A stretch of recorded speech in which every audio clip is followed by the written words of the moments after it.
Smile 75 पहल के संबंध में निम्नलिखित कथनों पर विचार करें। 1. यह महिला एवं बाल विकास मंत्रालय की एक पहल है। 2. यह पहल आजादी का अमृत महोत्सव से अलग है। 3. चिन्हित नगर निगम भीख मांगने के कार्य में लगे व्यक्तियों का व्यापक पुनर्वास करेंगे। नीचे दिए गए कूट का प्रयोग कर सही विकल्पों का चयन कीजिए। ए. केवल 3, बी. 1 और 2, सी. 1 और 3, डी. उपरोक्त सभी।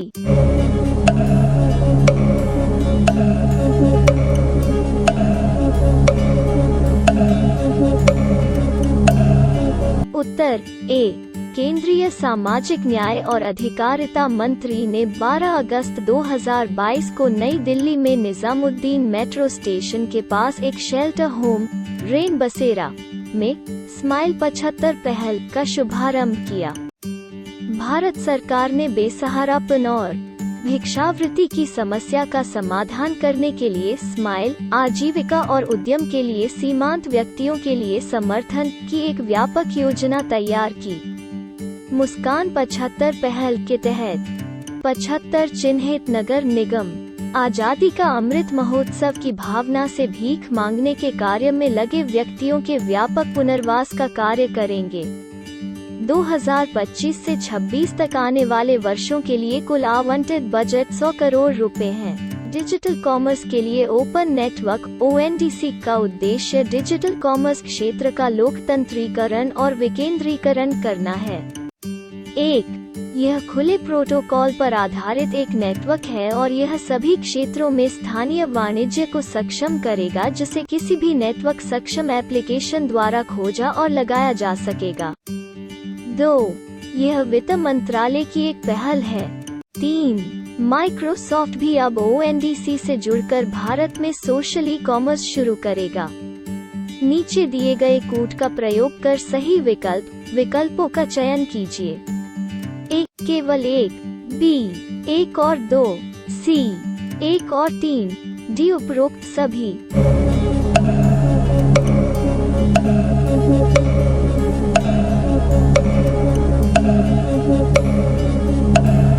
उत्तर सी. डिजिटल कॉमर्स के लिए open network ONDC open protocol पर आधारित एक नेटवर्क है और यह मोबिलिटी, किराना, फूड ऑर्डर और डिलीवरी, होटल बुकिंग और यात्रा जैसे क्षेत्रों में स्थानीय वाणिज्य को किसी भी नेटवर्क द्वारा खोजा और लगाया जा सकेगा।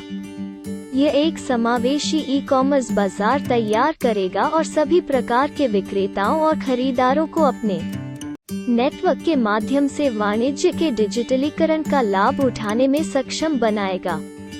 यह वाणिज्य और उद्योग मंत्रालय के तहत उद्योग और आंतरिक व्यापार संवर्धन विभाग DPIIT की एक पहल है। मंच का एकीकरण भारतीय गुणवत्ता परिषद द्वारा प्रदान किया जाएगा। माइक्रोसॉफ्ट का इरादा भारतीय बाजार में सोशल ई कॉमर्स पेश करना है। 3 सबसे बड़ी टेक कंपनियों में से माइक्रोसॉफ्ट ONDC के साथ जुड़ने की घोषणा करने वाली पहली कंपनी है। हाल ही में एकलव्य मॉडल आवासीय विद्यालयों EMRS के प्रतिभागियों के साथ संवाद नामक एक आभासी बातचीत का आयोजन किया गया था। EMRS के संबंध में कथनों पर विचार करें और सही विकल्पों को चुनें। 1. ये आदिवासी मामलों के मंत्रालय की एक पहल है जो दूरस्थ आदिवासी छात्रों को गुणवत्तापूर्ण शिक्षा प्रदान करती है। 2. अब 50% से अधिक अनुसूचित जनजाति की आबादी वाले प्रत्येक ब्लॉक और कम से कम 20,000 जनजातीय व्यक्तियों के लिए एक EMRS होना चाहिए। 1 केवल 1, बी. केवल 2, सी. 1 और 2 दोनों, डी. उपरोक्त में से कोई नहीं।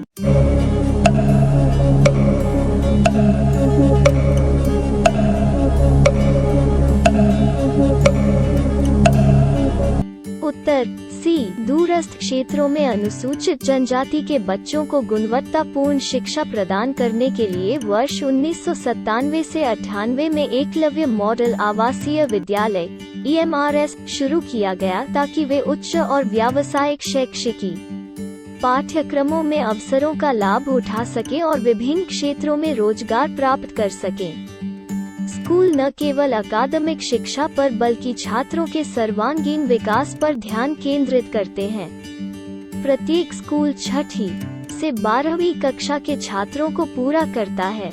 संविधान के अनुच्छेद 275(1) के तहत राज्य सरकारों को स्कूलों के निर्माण और आवर्ती व्यय के लिए अनुदान दिया गया था। यह निर्णय लिया गया है कि वर्ष 2022 तक 50% से अधिक एसटी आबादी वाले प्रत्येक ब्लॉक और कम से कम 20,000 आदिवासी व्यक्तियों में एक EMRS होगा।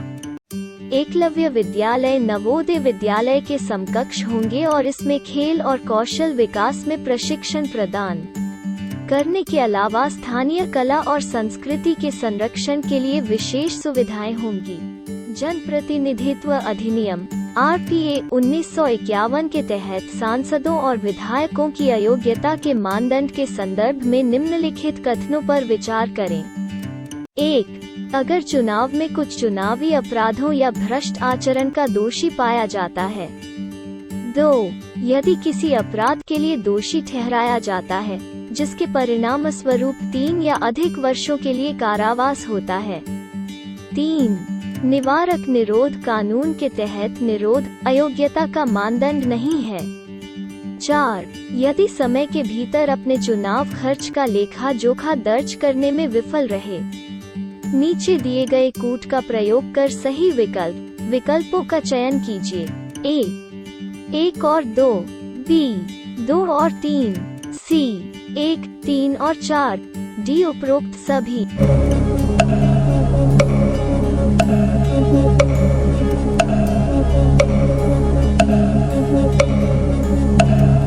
उत्तर C RPA 1951 के तहत अयोग्यता के मानदंड में शामिल है। अगर चुनाव में कुछ चुनावी अपराधों या भ्रष्ट आचरण का दोषी पाया जाता है। यदि किसी अपराध के लिए दोषी ठहराया जाता है जिसके परिणाम स्वरूप 2 या अधिक वर्षों के लिए कारावास और निवारक निरोध कानून के तहत निरोध अयोग्यता का मानदंड नहीं है। यदि समय के भीतर अपने चुनाव खर्च का लेखा जोखा दर्ज करने में विफल रहे। अगर उसकी सरकारी अनुबंधों कार्यों या सेवाओं में कोई दिलचस्पी है या वो एक निदेशक या प्रबंध एजेंट है या एक निगम में लाभ का पद रखता है जिसमें सरकार का कम से कम 25% हिस्सा है। यदि भ्रष्टाचार या राज्य के प्रति विश्वासघात के कारण सरकारी सेवा से बर्खास्त किया जाता है। यदि विभिन्न समूहों के बीच शत्रुता को बढ़ावा देने या रिश्वतखोरी के अपराध के लिए दोषी ठहराया जाता है। हाल ही में खबरों में रही बटरफ्लाई माइंड के संदर्भ में सही विकल्प का चयन कीजिए। A यह संयुक्त राज्य अमेरिका की ड्रोन तकनीक है। B यह अफ्रीका की एक महत्वपूर्ण सोने की खान है। C यह भारत में पाई जाने वाली तितली की नई प्रजाति है। D यह एक एंटी पर्सनल लैंडमाइन है।